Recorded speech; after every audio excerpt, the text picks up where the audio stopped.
Hello and welcome to Equality Florida's limited YouTube series for Trans Awareness Week, where we bring the community to meet you so you can have a better understanding of what the trans experience is like. We're wrapping up our final one. This is probably our most anticipated conversation, if not just for our wonderful panelists, but also for you, the viewer. We're going to talk about some hot topics and some quick takes on how the world is going for us trans people here in Florida. Fidel is ready in full-on news reporter mode. I love it. So we're going to do a really quick roundtable introduction just so that you can meet our panelists one more time, just in case if this is the first video you're seeing in the series. First, to our right. Hi, I'm Fidel Gomez. They, she pronouns. Hi, I'm Nino Franklin. They, he pronouns. Hi, I'm Stxph Viana. They, them pronouns. Hi, I'm Angelique Godwin. She, her, queen pronouns. I'm Kassanndra Santiago. She, they. Hello, I'm Brayland Brown, and I use he, him pronouns. Wonderful. This is our panel. If you are unfamiliar with them and their backstories, you can catch more from them on their individual introductions on the other panels, which are Trans Femme, Trans Mask, and Non-Binary. But for this one, we're going to jump straight into the meat and potatoes. So let's get into it. Our first question up is, as you all know, we are all trans people living in Florida. Florida is, despite being considered a red state, I feel like it gives a little purple vibe. And in certain cities, we get a little bit more bluish.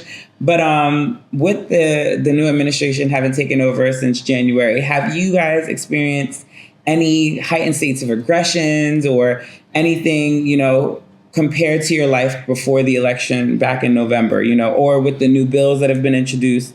Has anything really changed for your day-to-day life? And anybody who wants that can go first.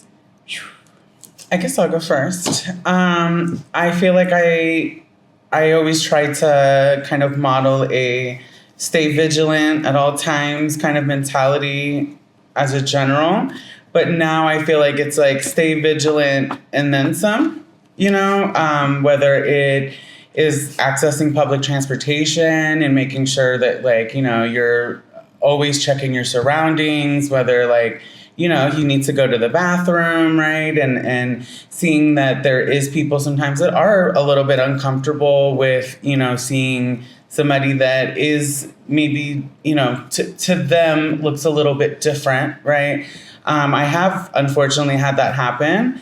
Out of almost like a inner defiance, I'm like, you know what? I'm still going to try and see what happens, right? Because if I'm in the bathroom that they want me to be in, right? That's also not safe, right? That's also putting myself at a risk, because unfortunately, when it comes to, interacting with cis people, right? Sometimes there are people that might fetishize that you're even in there, or that they're going to blatantly attack you, or they're going to follow you once you leave that bathroom. So my hypervigilance has definitely been on even more. And then also with a lot of the immigrant focused attacks that we're seeing at this moment, right? Even, driving down the street, not knowing, legitimately, will I get stopped? Will I get, detained? And will I even know how to communicate with folks? So definitely on so many different routes, I have been really, really scared. And if I'm scared, I can only imagine somebody that doesn't have all of the background knowledge that I have, how they must feel right now. Yeah. I want to take a moment to empower not only the people in the room, but also the people watching. As far as legislative bathroom ban goes and about your safety in the bathroom, remember that the law states that they cannot preemptively judge you or follow you in. You have the right to go use the bathroom, and somebody who knows the law will have to say that they feel uncomfortable, and they would have to ask you to politely leave. They cannot remove you, they can't touch you, they can't drag you out. And so the law states that not only do they have to ask you, but you have to deny, and then they have to go get security. So security's already posted up outside the bathroom, they're already breaking the law. Security's following you into the bathroom, they're breaking the law. The law states that you have to be asked to remove yourself, and you have to be given the opportunity to remove yourself before they can actually come in and step in. So there has to be a point of contact that says, I don't feel like you belong here, or you make me uncomfortable being in here. And that also means that like there has to be an interaction upon you walking into the bathroom, not when you're in the stall, in the thing or whatever, using the restroom. There's a whole system behind that. And then so the second half of that is when they do come to remove you, you have to actually be resisting in order for that. They have to come in and say, hey, we need you to come out, and then you can be removed. They can't just remove you from the bathroom. And so the knowing behind the law and knowing the law is your strongest point, and it's your biggest safety net to know it and to know how it has to be enacted. It's been changed so much from that initial scare that went out when it first went into activation 2 years ago. And I also want to state that in the state of Florida, there has never been a Florida resident arrested for this. And so it's really crucial that people know the law and know how to enact the law and know how it's supposed to be enacted to protect yourself. And I would say to that same effect, if there is protocols that I'm not going to post here because I'm not giving y'all too much information on my immigrants because I'm keeping my family safe. But, there are things and ways that when you're pulled over, that the way to respect the law and to still see that you're safe in your car and they can't remove you, and that anything done forcefully out of context is actually something that can be held against them. Always record. If there's people in your car, have them record. People who see us on the street, see things happening, you are allowed to intervene. You're allowed to do those things, and there is ways around that. And we'll post this on those websites, and we'll get you the contact information at the end of this. Please check for all the logos and things like that. But I just wanted to interject there and make sure that we're all aware, because one thing I'm going to do is I'm going to fight for my family. So, thank you. Yeah. And then did anybody else want to speak on this subject? And just even adding on to the political climate and the current administration, personally, it's been harder to access gender-affirming care, but not just gender-affirming care. For my master's thesis, I studied access to all healthcare amongst trans and non-binary populations. And a lot of trans and non-conforming, gender non-conforming folks, they're nervous to even go to the dentist. They're nervous just to get regular care. And as you know, there's just a disproportionate number of POC queer folks who aren't receiving general health care, whether that's with the primary care doctor because they don't think that they'll get their pronouns heard, just those different factors. And from the study, just having that continued training with doctors and nurse practitioners and those in the health field, and even letting those know that, hey, you can use pronouns, somebody else will feel seen. But a lot of trans folk and non-binary folk don't feel like there's a space for them in the healthcare field. And I've definitely faced that myself. I think that there's a disproportionate access, and I think we'll get into this in the next one, but I'm gonna pole vault this one. The community isn't always your best bet, and a lot of the safe spaces that are formed are safe for specific people, and I may get some backlash on that, but as somebody who has traveled across the whole state and gone to majority of these different institutes or places that say they provide care for trans individuals, they're not fully trained. They don't have the full access. They don't have the full capacity. And, hurt people. I feel like a lot of times we go into these situations, or I've been in places where I feel like I'm not given the proper care because those people are tired. They're worn out. They don't have enough support themselves to be in a position to give us that care that we deserve on all accounts. So I think there is a lot of other opportunities out there. And as part of my fight, and it's something that I've been working on for 2 years now, we're working on updating the Trans Resource Guide. And I'm happy to say that we've reached out to over 750 different providers in the state that say that they're willing to look into and welcome the trans community, and that they're looking to welcome education on how to provide services to the trans community. And that includes, but is not limited to, trans mass, trans femme, non-binary, and intersex community members. So understand that we hear that call, and we know that sometimes while we wish our community was better, we have to look outside of that for better and places, and we have to train those people and meet them where they're at for those purposes, because not everybody is up to date, and not everybody understands the depth of how impactful just a simple pronoun or accepting of a nickname or using those things in daily life, how far it goes. So it is something that we notice, and we're trying to help make that a thing, but all in due time and patience, please, you know, where give grace and patience where it can be. I'm not saying that all of those people are going to be there for us and be able to provide at this moment, but that's a big, right? Like to know that many people are out there saying they're interested and they want to know and they want to provide that support. Just know that it's available, it's out there. And we're working really hard to make sure our health equity team is really keying into that, because we realize that there's such a gap and such a need. Yeah. But sometimes it is better to change the space than to think you're going to change the space. Like, if that makes sense. Yeah. And so I've worked in the healthcare field, and one of my biggest things, especially when it comes to marketing and branding, it becomes an issue where I, as a biracial, queer, non-binary, all the things that I can describe myself as, I can't go into a space that markets for white gay men. They're not gonna, I have to cognitively understand that I can't walk into that space and think I'm going to be treated well.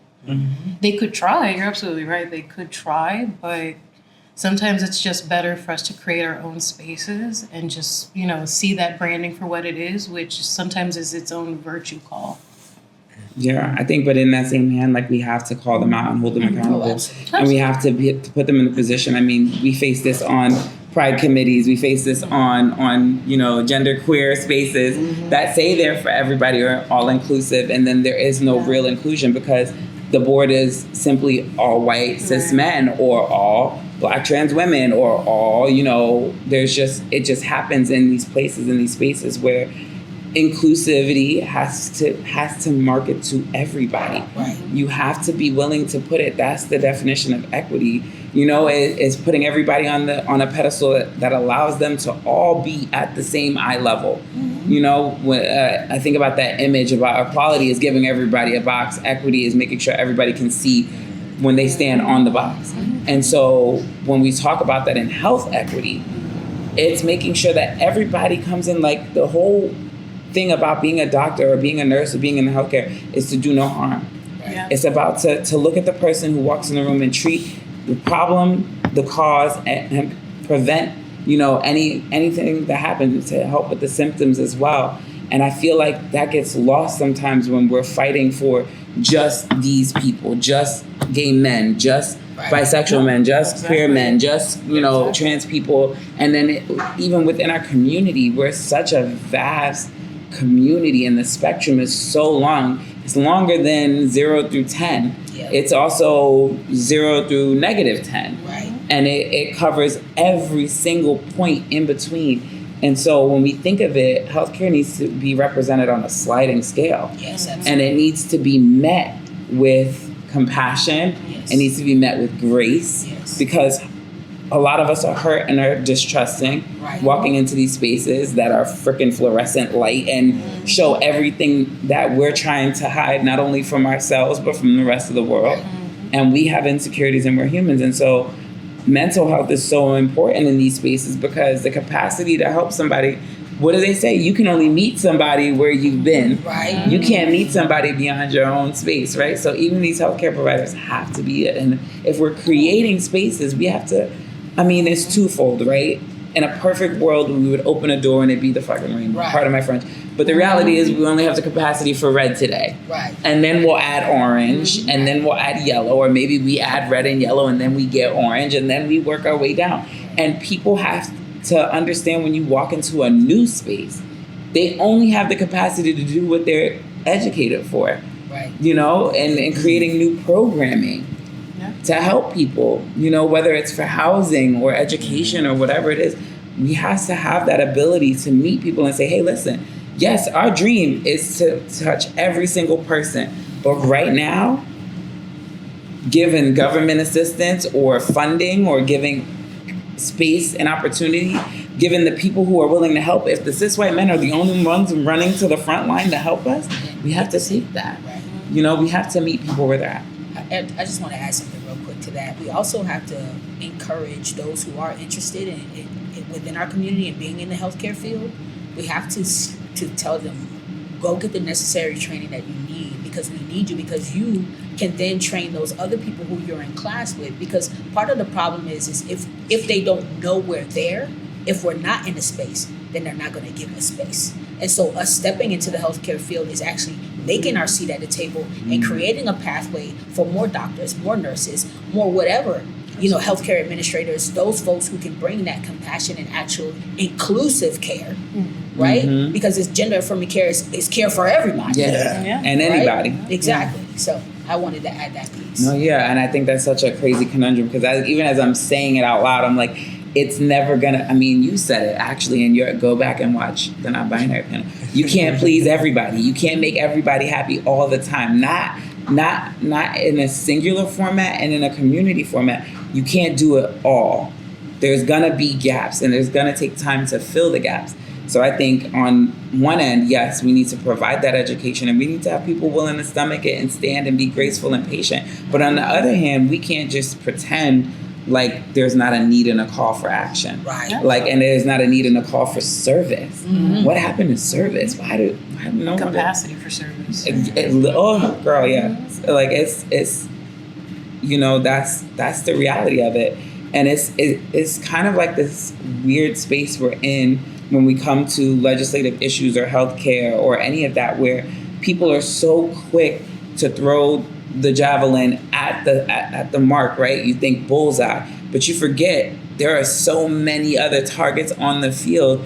And yes, we're happy that you're hitting the bullseye on that. And we know that you're great at that, but I'm gonna need you to aim a little to the left and aim a little to the right and aim a little bit to the ground and even throw that one in the sky. I need you to be able to try. I think that's the hard part. People are so scared to get it wrong. They don't even want to try.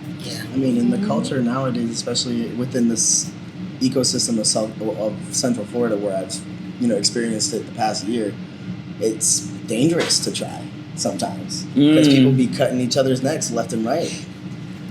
So from where though? Is it the call coming from inside the house a little bit on that? Yes, that's what I mean. Like, so it's just like, damn, like I want to be an ally. I don't know my capacity. My capacity is XYZ. And then they look around to see, all right, so how are other people doing it? And then they go and look around and see other people failing at it, and then how they're treated when they're failing. And so it induces a sense of like, what are we doing when our allies aren't being perfect? Because none of them are.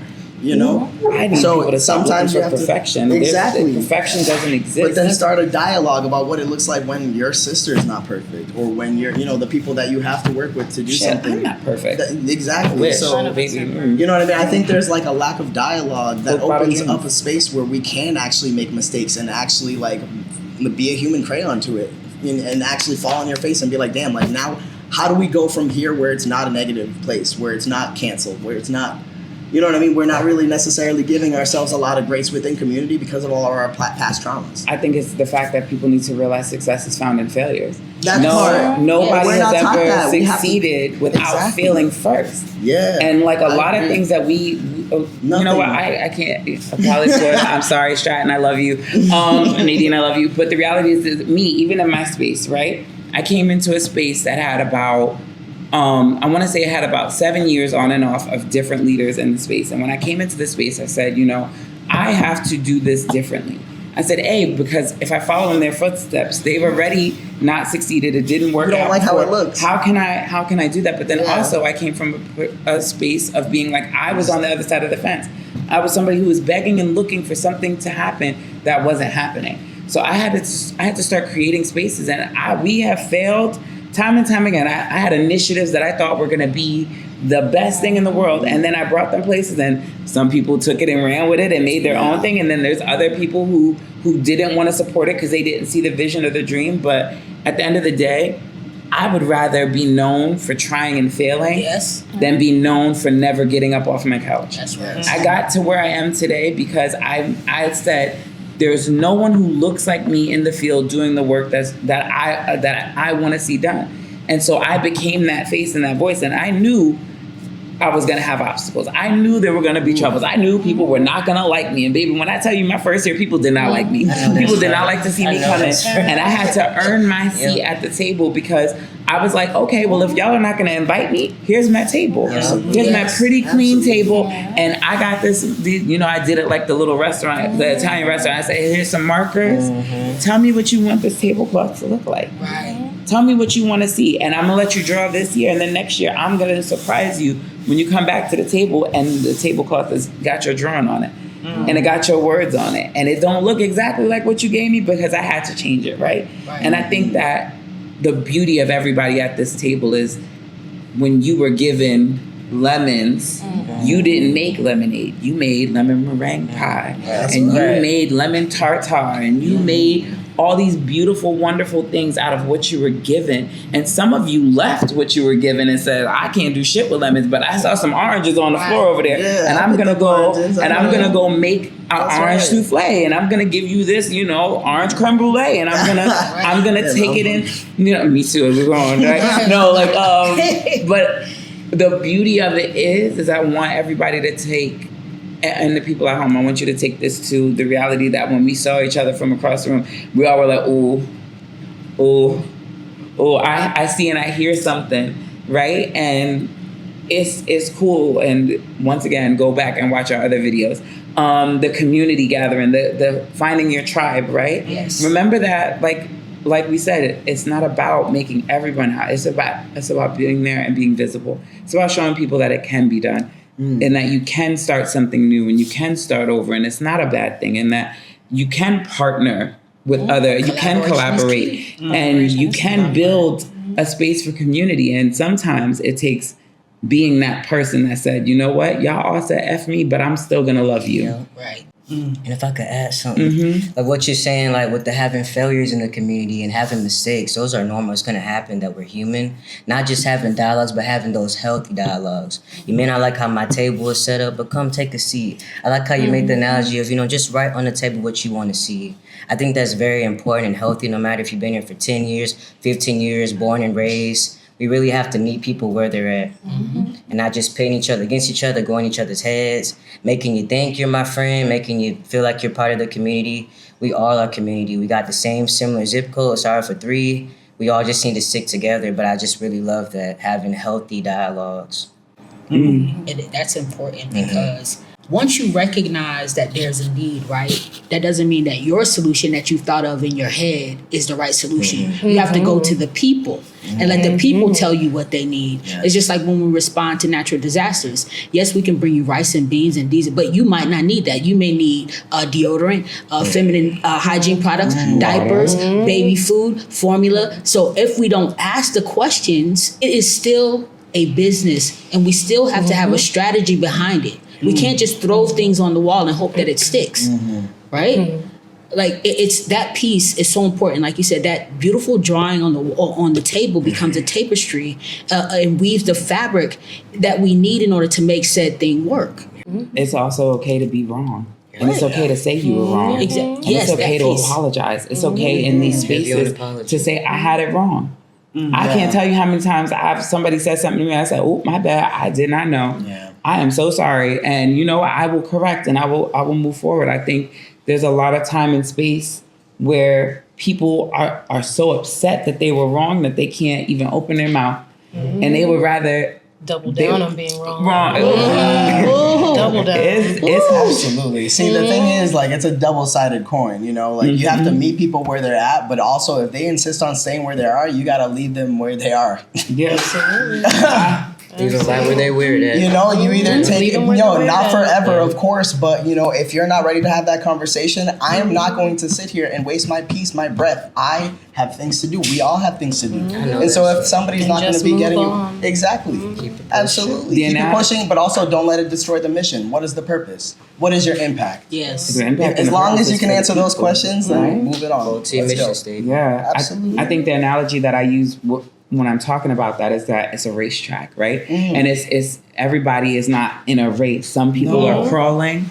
Some people are walking. Some people are doing that weird fast jog with the hips. With the hips. And then there's some people who are sprinting. And I said, the reality is that everybody's not going to move at your pace. So when you pass somebody and you see somebody and you say, hey, listen, I really think you could give a little more. You could do a little more. And they're like, no, I'm still, my knees are still a little wobbly. I'm still a little scared. You say, okay, baby, well, I'm going to hit this lap. And when I come back around, I'm going to come back and I'm going to ask you again. That part. And that's the definition of checking in. And I think some people say they hear that I'm not ready and they're just like, okay, well, F you, I'm going to keep running. And then they pass you and they and now instead of being in that lane next to you. They've skipped over a few lanes and they're like, you ain't never gonna be ready. I'm gonna just do.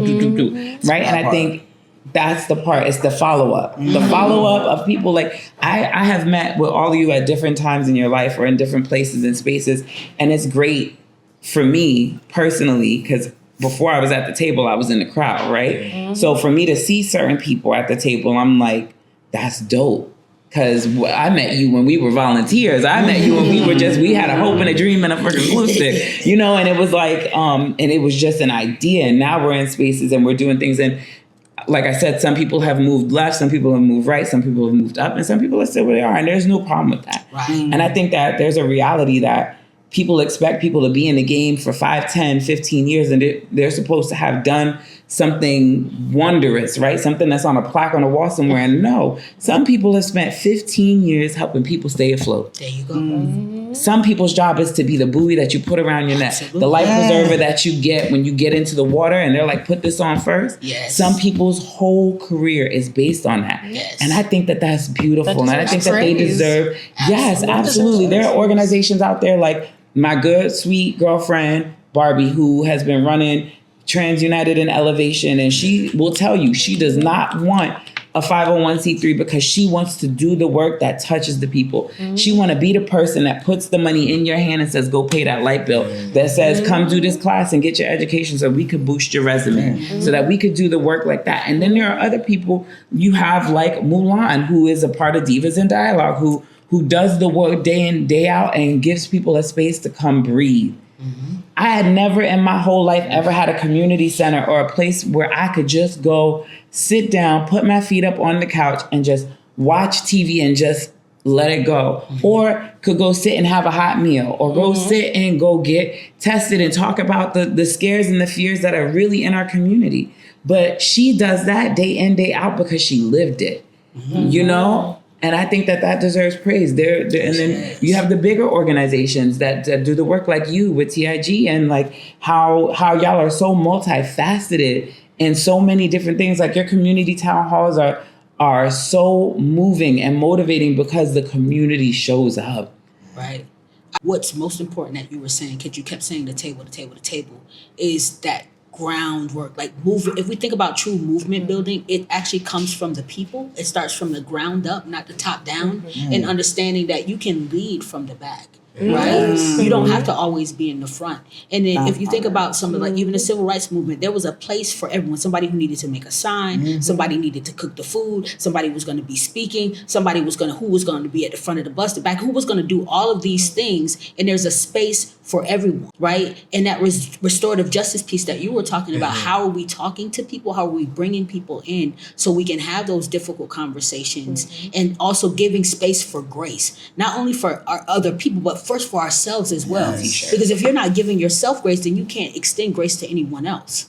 That's real. I think that's also, that's such a deep moment though, because I feel like self-criticism prevents people from having grace for themselves, because you think you're supposed to be this giant in this field, and you're supposed to be able to do it alone because you see everybody's chapter 37, so you think your chapter 1's supposed to be that. You think you're supposed to come in and be swinging, but you forget that people have been doing it for so long, and they have had all the trials and tribulations they've had. And instead of looking at them like that, you should be looking at that mentoring and seeing them and seeing their mistakes and having them talk. And when also, as somebody who's new to the space, only been in it for 2 years technically, I have learned that sometimes I go and I have a cup of coffee with my mentors and leaders, and I say, hey, tell me about it.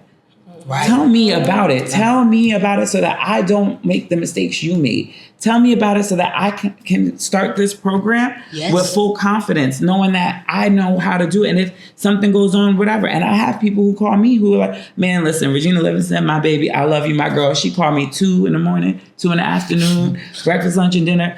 I want to run something by you. Right. I want to ask you because I see how you move and I like what you do. So I want to know what's your point on this. She's not asking me to run it. She just want my advice.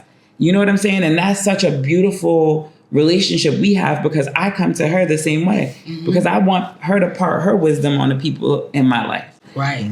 We need those types of connections. We have to. That's why that like my culture capsule is so important. Like you found someone, right? That you can say, hey, I have this thing, right? This is what, and you're saying to them, tell me what happened when you were doing this. What would you have done differently?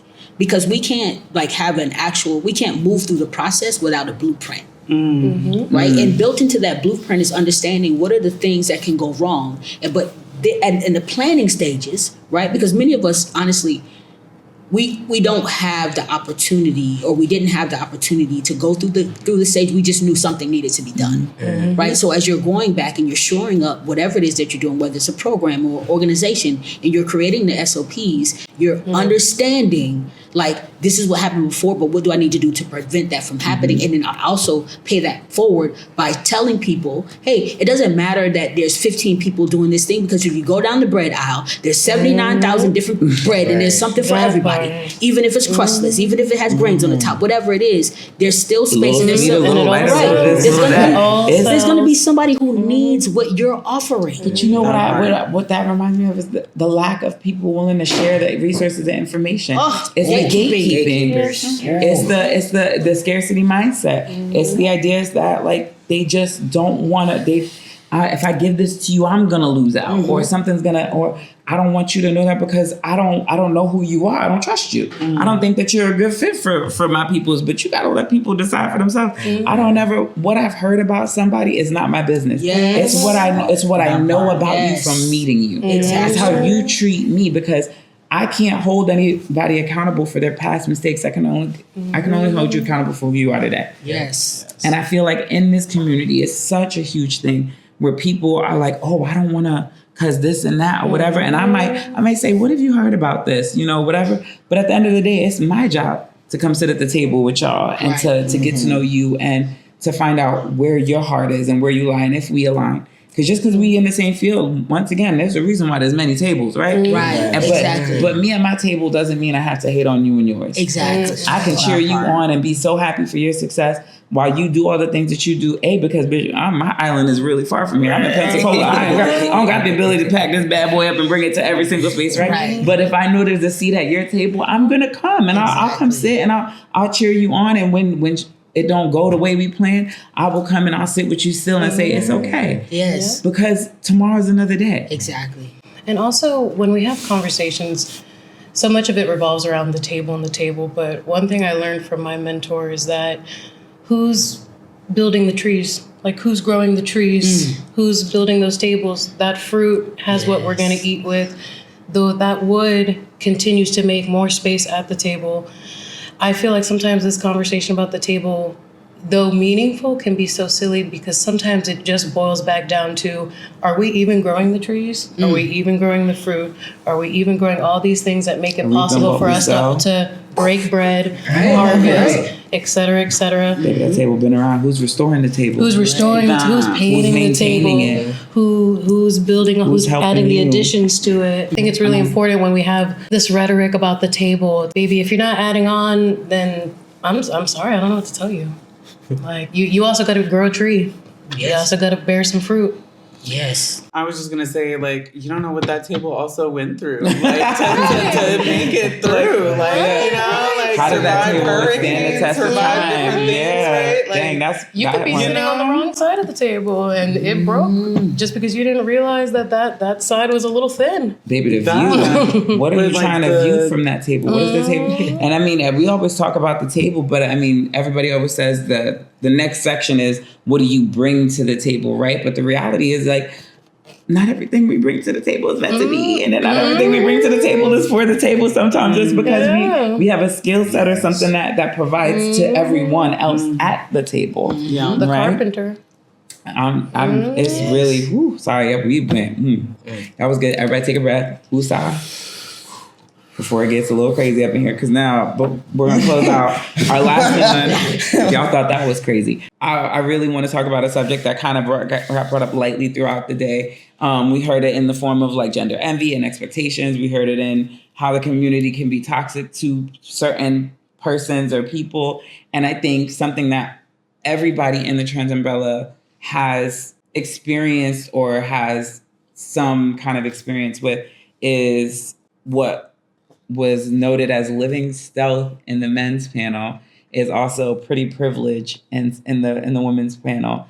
and the ability to exist in your truth gender or gender identity is what I'll say, and move around the world, because it really is something that affects how we handle legislation, healthcare, how we're perceived on our day-to-day life, how we're perceived within the community. This is a topic that we will not have enough time to go through the whole thing. But what does that mean to you guys, and how is that something that, you know, affects your day-to-day life? Your stealth privilege, or I like to say pretty privilege, because I think that it's the ability for people to accept you at face value. Because you don't even got to have the body if you got the face, right? Because you could be skinny little mini with no boobies and no booty, and people be like, oh, she's pretty instantly, right? Or if you think in the right places, you know, and you look like you got a little bit of, you carrying some heavy little guns there, they'd be like, oh, sir, excuse me, sir, you know, you dress a certain way. They'd be like, excuse me, sir, you know, a little bit of facial hair go a long way, you know? Because right about now, all the 17-year-olds look like they're 35. You know, the new generation have a much different vibe than we did back in the day, in my heyday anyway. I think that privilege can be like a gift and a curse, but you have to acknowledge that it does exist. So I have tried to make sure that I listen more, and when I'm in spaces and I hear folks going down the wrong path, that I'm taking up for folks who have not yet found their voice, right? But that doesn't mean that's what everybody is supposed to do, right? Sometimes it is just listening to those folks, and I went through this today, and now it's my turn to encourage that person, like, this is how you can advocate for yourself and understand that you're right exactly where you're supposed to be, right? So initially, I couldn't wait. I'm like, I can get this facial hair, I'm gonna get a mustache, I'm going like this, and guess what? My mustache plays peekaboo all the time, okay? But I understand that when I walk into the world, like, I'm gonna be seen as a black man, and that also is a gift and a curse, right? So my story is different, but I still can share my experiences and make sure that when I'm in rooms that I'm able to advocate for those who have not found their voice yet. And that's my job. And that's a job that I choose to do. And if someone chooses to do something different, it doesn't negate that what they do isn't important to the work. And I really resonate with that, the blessing and the curse. You know, I never really seen myself as privileged, even as a black woman in America. And then I have brothers and my father, and they're seen as black men in America. And now having this self-privilege, it has been so euphoric to be like, hey, sir. And once the beard comes in, I'm just starting to think little by little how I'll be seen as a man in society, especially as a black man. And there's a whole thing with the women versus the bear. And I always think about how women will view me. There's just been a lot of challenges, even dating. You know, I'm sapphic, I date women. But then some lesbians just, you know, they're like, okay, I stop it at the trans mask. I stop it at you taking hormones. But even though you're into women, and then meeting cis women who aren't into that, but they're into how you look physically. Like, that's been such a challenge, even in community.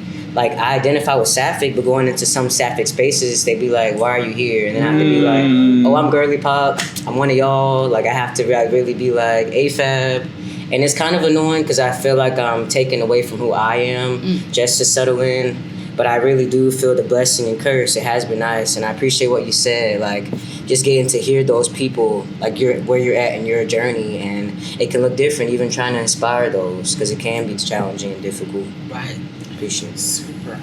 I definitely agree. I think giving up people, you know, it's crazy. I didn't think of it really when I made my journey, but there are some times when I'm in the dealership or I'm in, you know, certain spaces that are male dominated and people look at me initially being a woman. I definitely lost a lot of privilege being a man, you know, that I innately had, that I took for granted. I will be honest.